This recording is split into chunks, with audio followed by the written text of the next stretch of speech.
It's time now for the Sue Ellen Sanders Show, a special feature each week right here on WPSL. Here's your host right now, the one and only Sue Ellen Sanders. Welcome to the show. Thank you for joining us. And I'd love to be able to focus on different organizations that are on the Treasure Coast that make a difference for the Treasure Coast. And one of them is the Guardians for New Futures.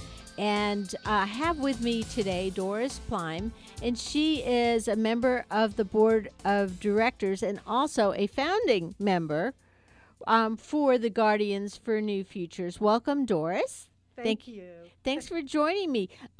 It's been a while since we've had anybody from Guardians for New Futures on, but as a founding member, you and Debbie helped put together this organization. And it's a children's advocacy group. That's right. Actually, the organization was in existence before Debbie and I came on board. But even though it existed, it did not have a working board. So I see. So Debbie and I both came on board in 2008, and Debbie was we elected Debbie president, and she's a real dynamo. So there were only 4 women on the board at the time, and we took off. And I have to say that I have been so proud of all of our accomplishments. I have been a guardian ad litem in Indian River County for over 20 years. So I was in a unique position to see what the needs were for children that had been abused and neglected. And Debbie, with her business sense and outgoing personality, I mean, we just started to put things together and have done everything that we can for these children. Being a guardian ad litem means that you advocate for kids in the judicial system, correct? That's correct. And so as a group, how is that different than what you're doing for Guardians for New Futures? Well, Guardians for New Futures, we want to help all children that have been abused and neglected. And not all of the children that have been abused or are neglected are going through the court system. There are other children out there as well, or they don't have a guardian ad litem assigned to them. So we wanted to be broader than that. We do work very closely with Devereaux and the Department of Children and Families, Hibiscus, and all of those agencies that are connected to the Child Welfare Center, the child welfare system, so that we can do what is needed for these children. Okay, so let's just take a minute and kind of draw the map, so to speak, of how everything fits together, or work out the puzzle. And so you, as the Guardians for New Futures, represent all the children, not just the children who currently have guardian ad litems. Definitely. Okay. Definitely. And you also work side by side and with the different agencies that receive funding from the state to take care of our children. Well, the difference with these agencies and with us is that we don't receive any funds from the state. So we're strictly a nonprofit organization, and we just work to do what we can for children that have been abused and neglected. And another part of our mission is to educate the public and those working closely with children to in ways that can help them better provide the needs for these children. One of the great things that we've done is every year we have a child summit. It's a 2-day summit, and we bring doctors and experts to speak on behalf of issues that concern children. Now, this year, originally we had the summit set for the 17th of September, but we got hit with a hurricane, so we had to delay it. And fortunately, everybody that we had planned to speak was able to accommodate our request for October the 18th and October the 19th. We had the summit at the Treasure Coast Public Safety Training Complex with close to Indian River State College, and we had a wonderful turnout. We had speakers. Our keynote speaker was Andy Bernard, the Assistant Deputy Attorney General from the Florida office of the Attorney General, from Pam Bondi's office. And Pam Bondi actually spoke a few years back at one of our summits. But one of the most popular events that we have is, part of the summit is the Sheriff's Panel. And we have sheriffs from each of the 4 counties, Indian River, Port St. Lucie, Martin, and Okeechobee. And we have a panel, and we cover what's going on in their communities as far as what we were discussing as far as the summit. And our summit this year was focused on opioids, because that's become such a problem. And so they were able to give us a good understanding of what they were dealing with and how this affects children. And Anthony Westbury, the columnist, he was the moderator for the Sheriff's Panel. And so, everybody got so much out of that. And, to make the connections that, people might think that the opioid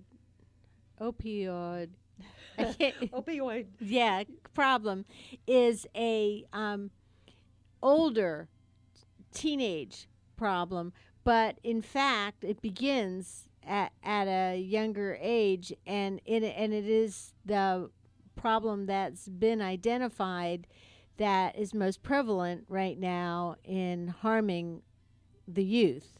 Well, it harms them in utero. If a pregnant mother is using, then she can have a drug-addicted baby. So, right away, if this child is born drug-addicted, chances are the Department of Children and Families steps in. And, we had a doctor talk about the impact of drug exposure in utero and what this does to these poor babies. And it's terrifying when you see a child that is just born going through withdrawal. It's pathetic. And I'm assuming that there's also lasting repercussions too, that they're not just for when they're a baby, it continues as they're older children. Definitely, because they can have learning problems. It affects them in their motor skills. It affects their mental capacity, and so they can have problems for the rest of their lives. So the opioid epidemic affects young adults, and it also affects adults who are of childbearing age, which unfortunately are very many young adults, and also can be teenagers as well. And so it kind of squeezes the kids from both sides. Well, it does. And then when you think about what happens in families, the parents are drug addicted, the children are neglected. Right. They're abused, because what becomes important is just for that parent to get access to that drug. And it's so sad what's going on. And when you hear these experts talk about the problems that we have with opioids in this country, and really it's getting worse on the Treasure Coast, okay?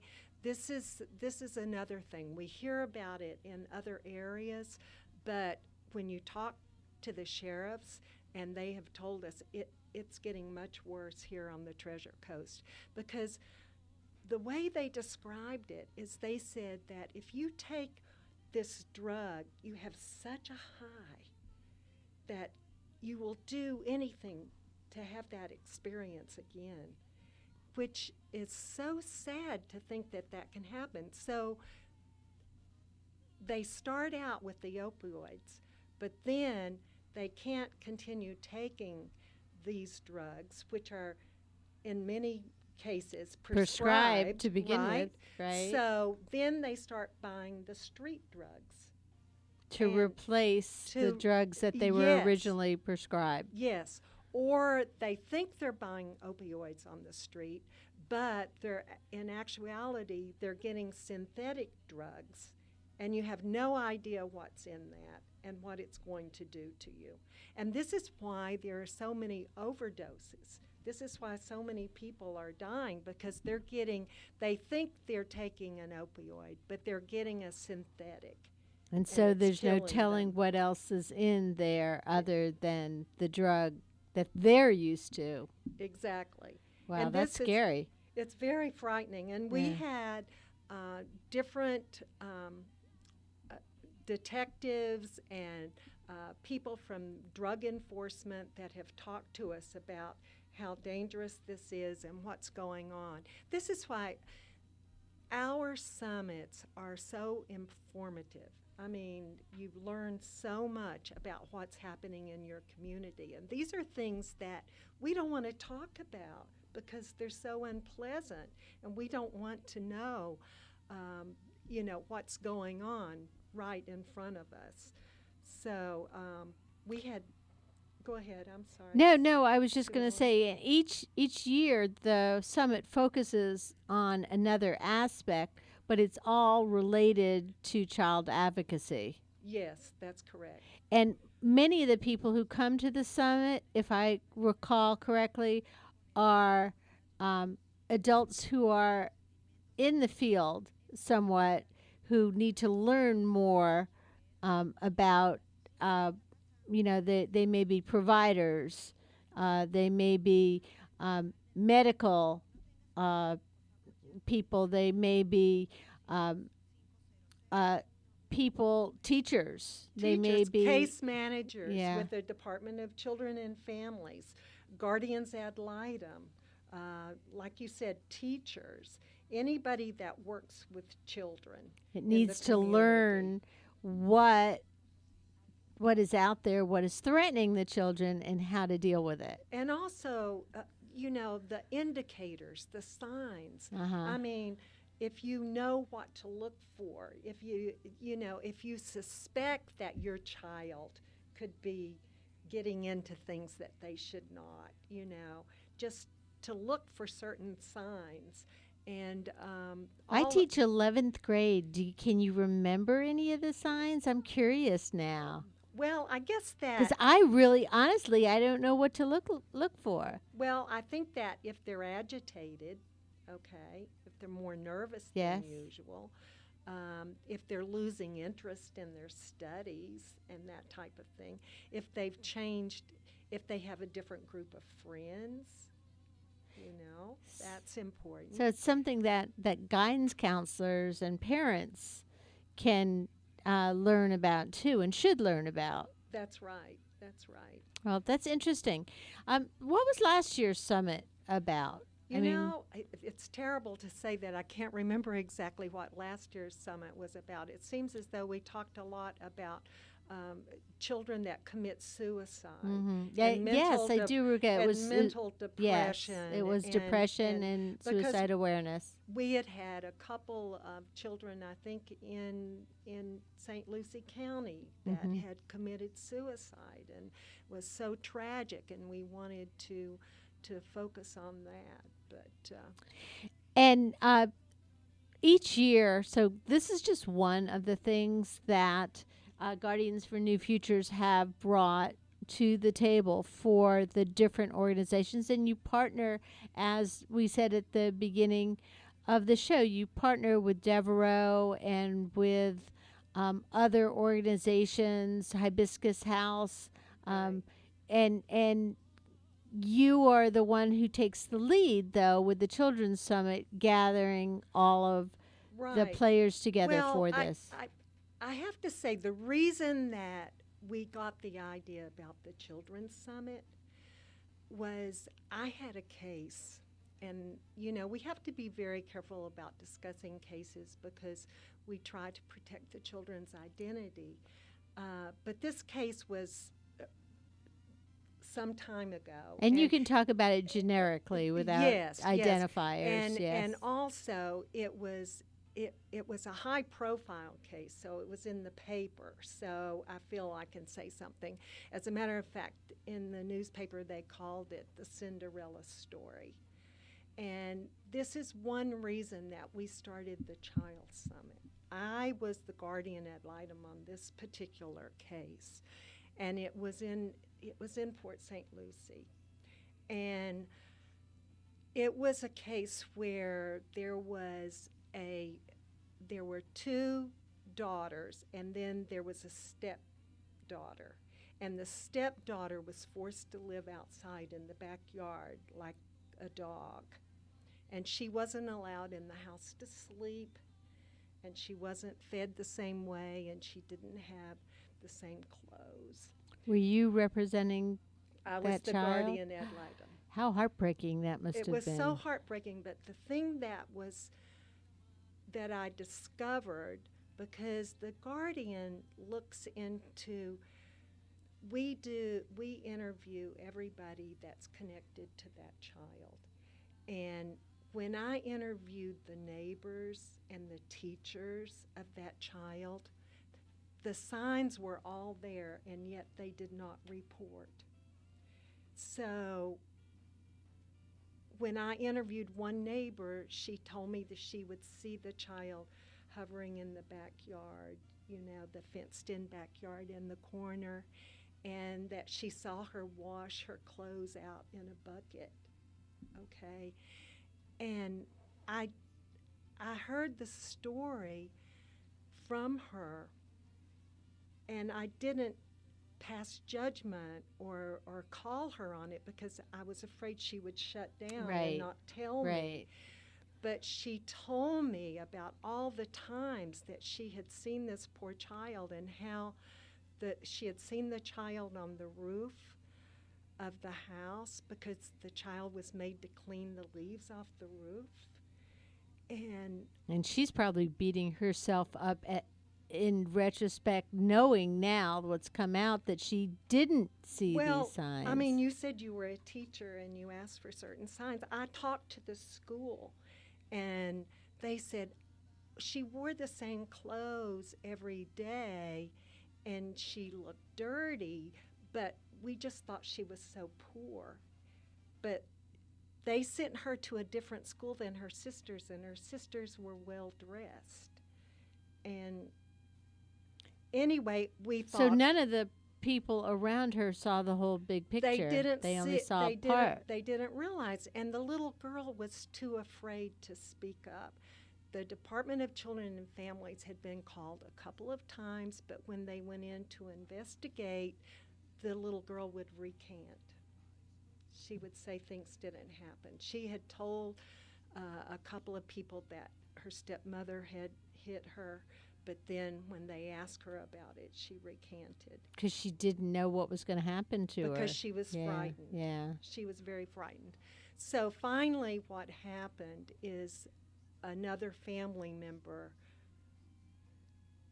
told DCF what was going on. Wow. And it all came to light. But when I did my investigation, I was so shocked at how many people had seen what was going on, and yet they didn't report. So the first summit that we had for Guardians for New Futures was to teach the signs of abuse and neglect and let people know they must report. And that was the reason we started the summit in the first place.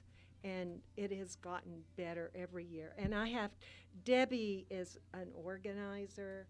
I mean, And when we talk about Debbie, we're talking about Debbie Butler. She's president of Guardians for New Right. Futures. And she's just done an amazing job with this summit. And as we said, each year there's more information, and there's a cost to attend. Am I correct? No. There's not? No, there's Okay. no cost to attend.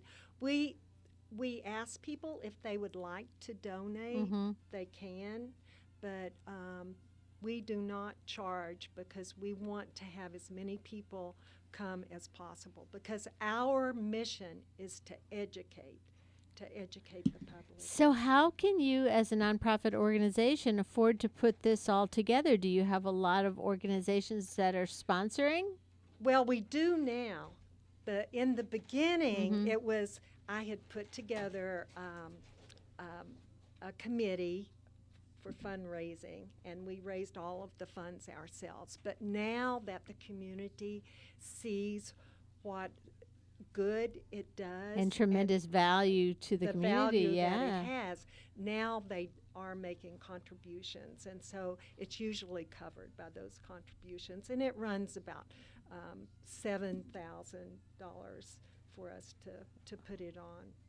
And how many people usually come to the summit? Okay, this year, because we changed the date, Right. we usually have about 500, which I Yeah, think so is it's great. great, yeah. This year we didn't have as many, but it was still well attended. I I'll have no bet. idea how many. So the information that's gathered from the summit is all information that is good for people in the community to know. But what the Guardians for the New Futures do all year round is also advocate for children and work with partners. And one of the things they do actually is coming up seasonally would be the Christmas toy drive. Right. So right. we're going to be talking about that in just a few minutes and tell you how you, the listener, can help and be a part of it. But before we do, so the organization, Guardians for New Futures, a number of the people that are involved in it are also guardians ad litem. I think there are only a couple of us that are guardians ad litem at But- this point. Debbie was a guardian ad litem when we first got involved, Okay. but she has put so much time into Guardians for New Futures, that's a full-time job for her now. But I continue to work with Guardians for Guardian ad litem program in Indian River. And that is something that you can contact. If people wanted to be a guardian ad litem, who do they contact to be a part of that? Okay. If they wanted to be a guardian ad litem, they can call the guardian ad litem office. I can't remember. No, that's okay. You don't have to give the number. I'm contact sorry, but- information. Right. So that is one way you can help. But if you don't have the time and the energy and the heart, because it sounds like it's kind of heartbreaking to be involved, depending on the case that you get as a guardian ad litem. Right. And we always need help too with Guardians for New Futures, because we have so many different projects that are ongoing. And We're going to talk some more about those projects when we come back. We're going to take a quick break, and then we'll be back with more.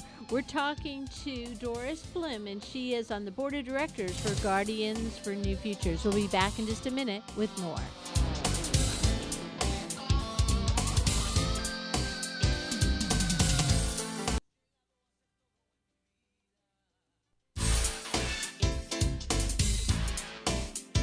And now back to the Sue Ellen Sanders Show with your host, Sue Ellen Sanders. And welcome back. My guest, if you missed the first part of the show or if you don't remember, it's Doris Blim, and she is a member of the board of directors for Guardians for New Future. And she is also a guardian ad litem who serves in Indian River County.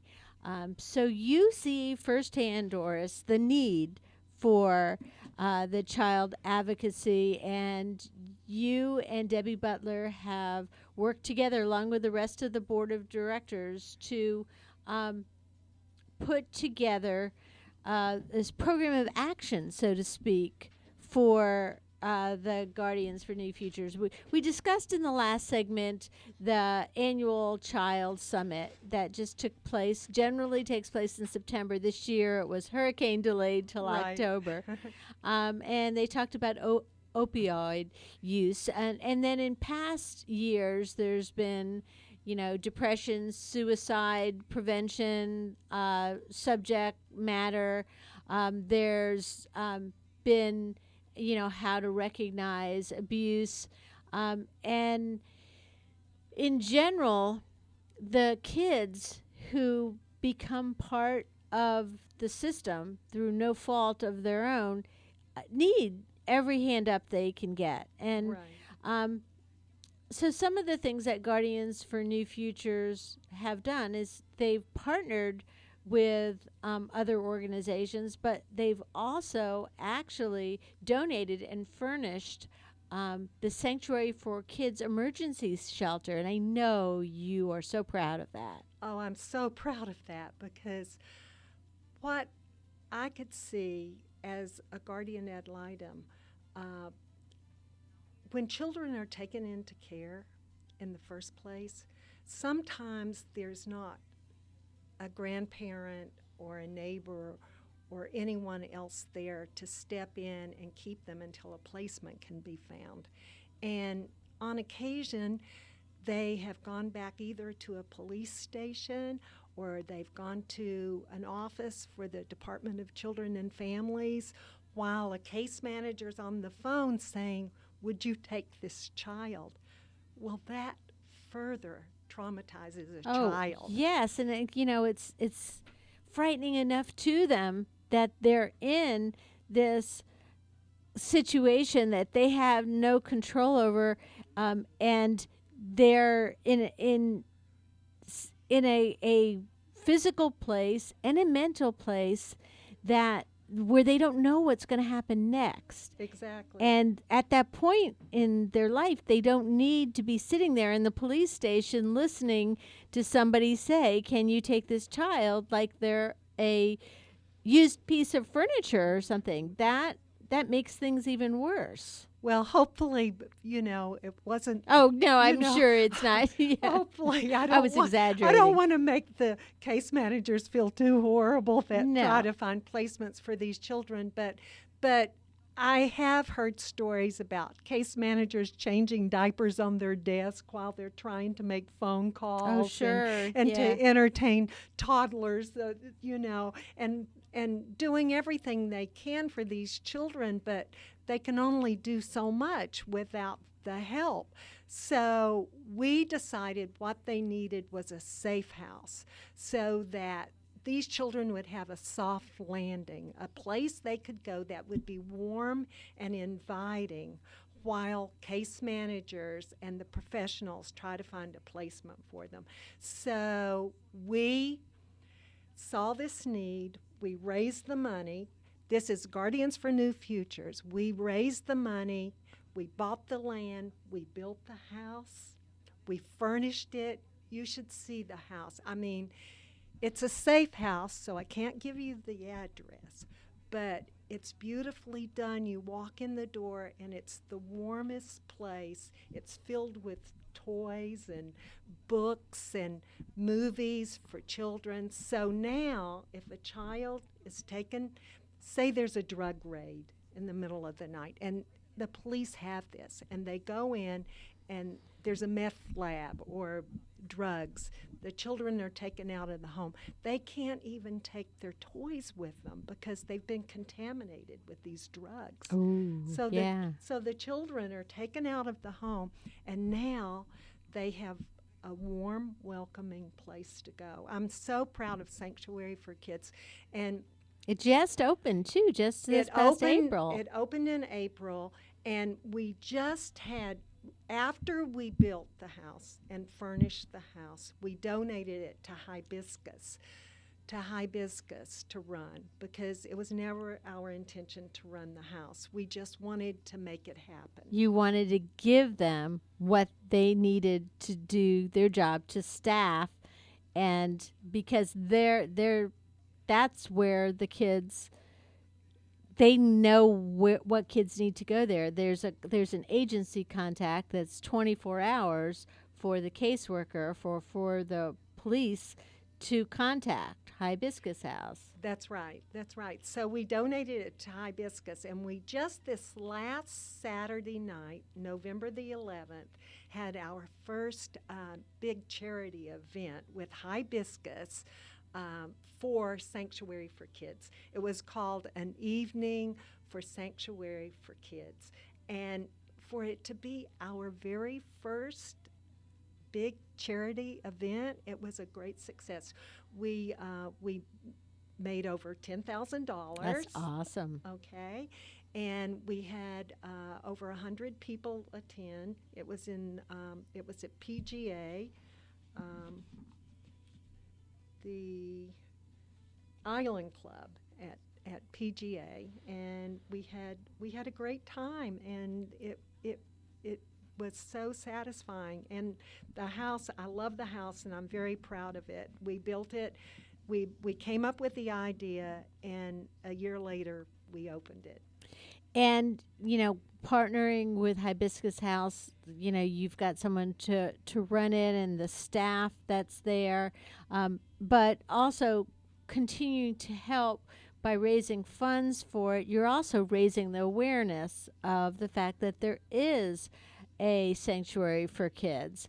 We were talking about the caseworker or somebody in the police station or somebody dealing with the kids that were displaced or taken from the home, whether it be in the middle of the night drug raid or any other type of emergency situation. It's probably as helpful for the caseworker or the person that is handling it through the police to not have to be meeting the physical needs of a child who is in crisis at the same time that they're trying to solve the long-term needs of that child. That's right. And we heard from case managers more than anybody else what a need there was for this house. And they are so grateful. I have had case managers tell me that they have driven around for hours in their car with children because there was no place to take them after they had been that's just removed from the heartbreaking. home. That is. It is so heartbreaking. And so you think about from the child's perspective what they're seeing, and they don't know what's going to happen next. That's and right.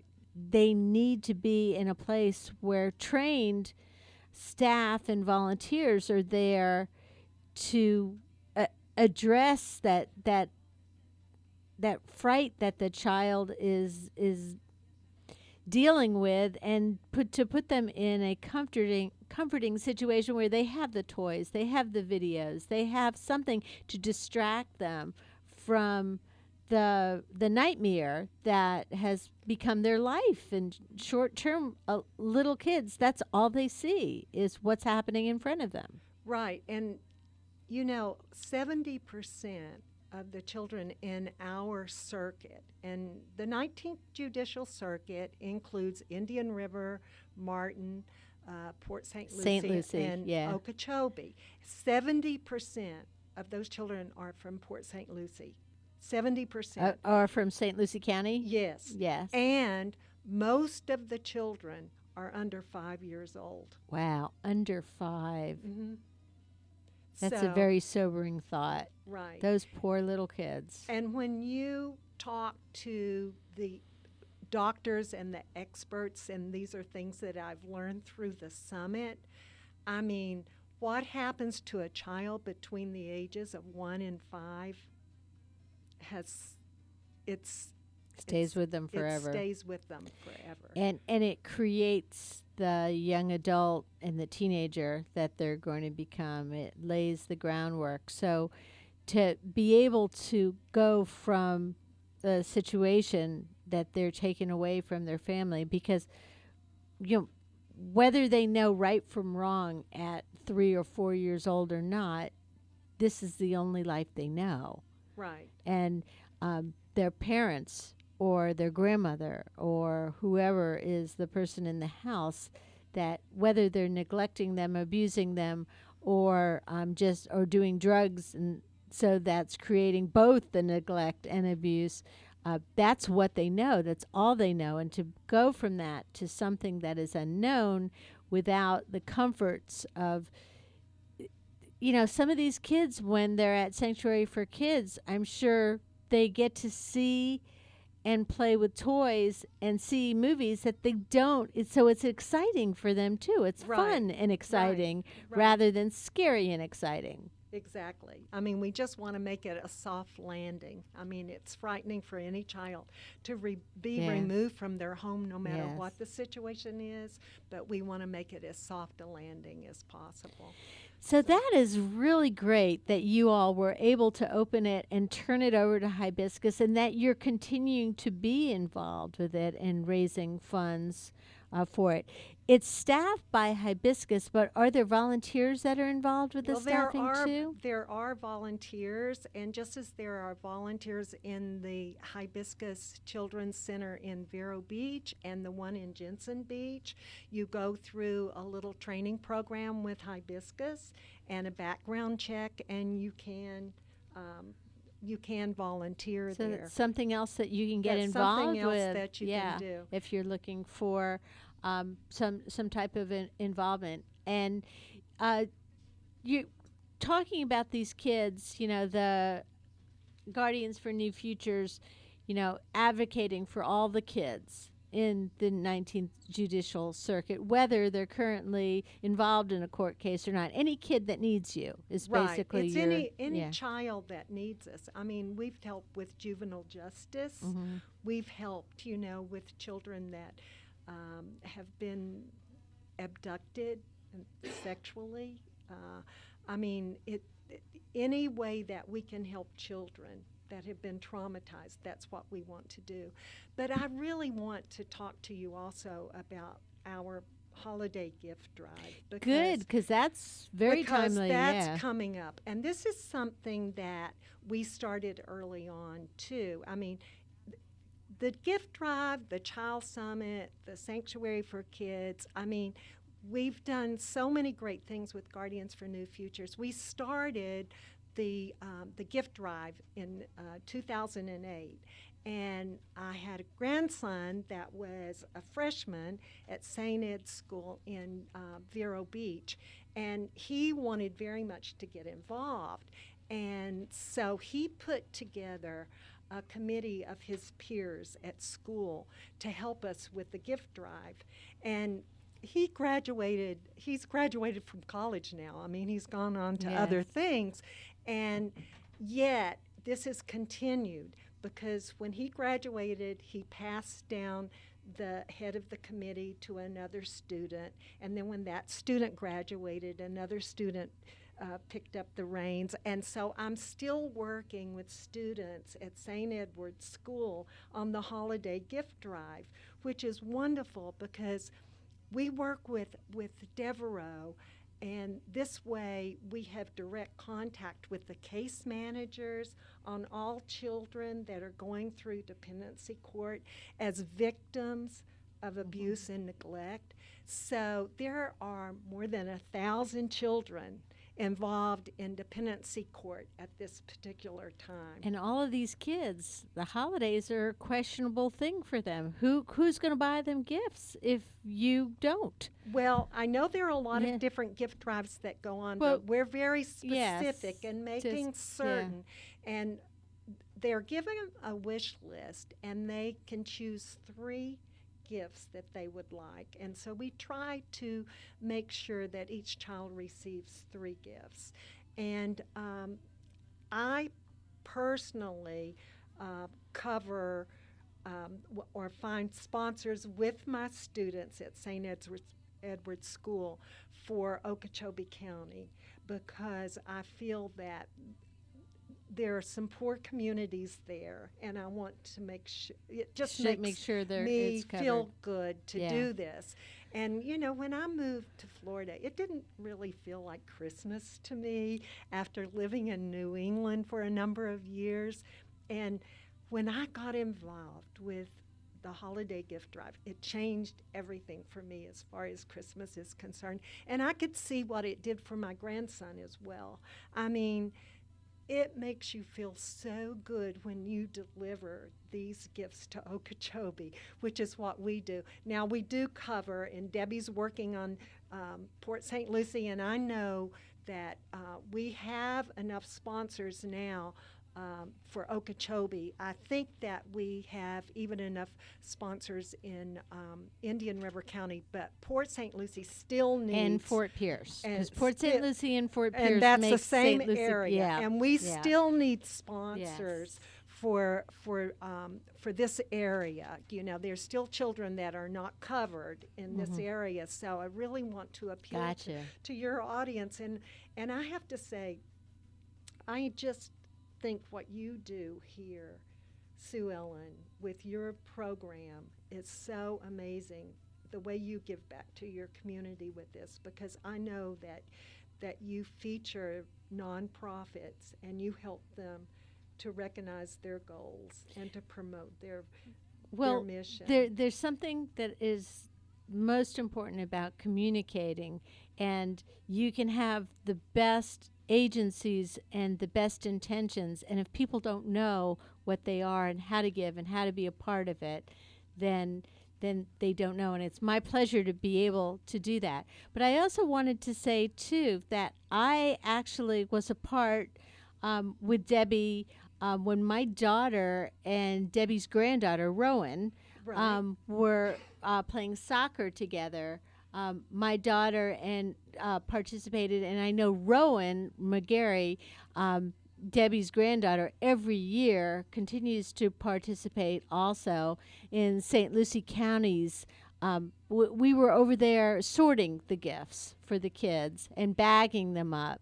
And it's there are a number of different toy drives. As a matter of fact, WPSL does a Christmas Kids toy drive, but they give the gifts to the family, so the parents get the gifts and they're able to give them to their kids if they want to wrap them and say they're from Santa Claus. That's fine and dandy. Right. The kids that are receiving your gifts receive them directly. In many cases, they have no family. That's right. And so this is an opportunity for them to have something special. And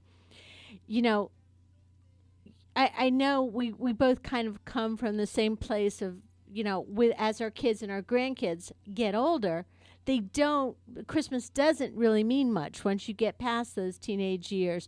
But when you see that Christmas is all about giving, when your kids and your grandkids are showing to you that they understand Christmas is all about the giving, not the getting. Right. It is warming to a mom and a grandmother's heart to know that they're involved. And it's just the look on the community's face and the child's face, and imagining how much those gifts mean to the child. It's honestly, there were times when my kids were little that by the time they unwrapped what was under the Christmas tree, they'd kind of forgotten about the first things that they unwrapped. That's right. And they have so much. Yeah, and it's sad, and I don't mean to say that I spoiled them, but yeah, I did. And parents, a lot of times at Christmas time, will get their kids just that aha thing to make them smile, to make them happy, go all out, even when you can't really afford it. But kids who have no parents, they don't have that opportunity to have someone make a difference in their life like that. And they deserve it. They deserve that excitement and fun. And you know what? Honestly, Doris, they probably appreciate it so much more. They do. They do. And the students at St. Edward's School, this is a private school, so these children do have a lot of advantages. And they love doing this. We rent a truck every year, and they go with me to I love Okeechobee that. I love that idea. to the Yeah. Department of Children and Families there. And the case managers meet the truck, Yeah. and the children unload. And sometimes the case managers even cry because they know the children that are receiving these gifts. And the children that I've worked with at St. Ed's, now they all want to do it. They look forward to it from one year to the next. And it means so much to them, and it makes me happy to know And that they've learned that lesson. You taught them, but you taught them because you were doing it. Well, And with they my saw grandson. you doing it. And then when I have asked the case managers, when we deliver the gifts, would you please tell the children some stories? And they've done that. Yes. And it inspires them, and it makes them feel good about themselves. Yeah. So No, I'll bet. It's been great. And it's important, like I said, to the kids whether they come from St. Ed's or in St. Lucie County, the public school system, or John Carroll, or wherever they're coming from, the kids that they're not necessarily privileged kids, but they're not worried about the roof over their head and the food on their plate and who's going to be taking care of them tomorrow. They're not worried about their future. And so it's awesome that they have the ability to put aside that whole what can I get this year mentality to what can I give this year instead. Right. So what kind of donations can you take? As far as you said, you needed sponsors, but can people also donate presents, or do they could donate presents, and then what happens if you donate gifts without taking a child's wish list? Then we just fill in for different children. Yeah. So that will work too if you would like to just donate a gift. But we take the child. If you would like to sponsor a certain child, and it's Susie, and she's 5 years old, and she wants a doll, and she wants this, and she wants that. So you get her exact list. You know exactly what to get her. Yes, it's so That's much awesome. more personal. Kind of like an that way. angel type thing. Yes. You're being, Yes. that's awesome. So that's when you're talking about sponsors, people can contact the Guardians for New Futures and get the name of a child or the name of 10 children. Maybe your business wants to do this for their Christmas party instead of the normal Christmas party. So if you do info at GFNF info at GFNF for the number 4 kids KIDS.org, then you can get a wish list, or you can offer to donate a gift. Great. And you also have a website that people can go to, again, www.gfnf4kids.org. And I'm sure Cliff is going to be putting a picture of it up on the show so people can see that visually as well. You can always call the station during normal work hours, and we'll give you that information. Or you could Google Guardians for New Futures and get the information. You also have a Facebook page that people could contact you all through as well. Right.